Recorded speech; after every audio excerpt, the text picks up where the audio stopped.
Hi, welcome back to Inner Element. I'm Mike Gideon, Customer Technical Services Manager at Materion, and today I will be discussing connector insertion force.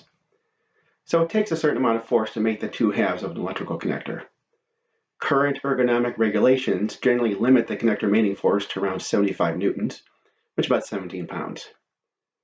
Now, the insertion force of the connector is going to be the sum of the insertion forces for all the individual electrical contacts, as well as the insertion force of the connector housing. So to minimize the overall insertion force, it's necessary to minimize the insertion force of each individual contact. Now, when you're disengaging a connector, the withdrawal force is simply going to be a function of the coefficient of friction and the contact normal force. However, the insertion force is going to depend on the contact normal force, the coefficient of friction, and the contact angle between the pin and the socket. Now, when you mate a connector, the insertion force will start to increase when the pins and sockets first make contact, gradually increasing to a peak well above the withdrawal force, and then begin to decrease again towards the withdrawal force as the contacts become fully seated.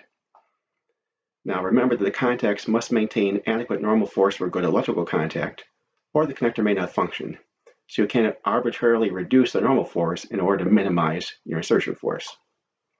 Furthermore, since the normal force is going to degrade over time due to yielding, shock loading, stress relaxation, creep, etc., the initial normal force is going to have to be increased to account for this loss over time.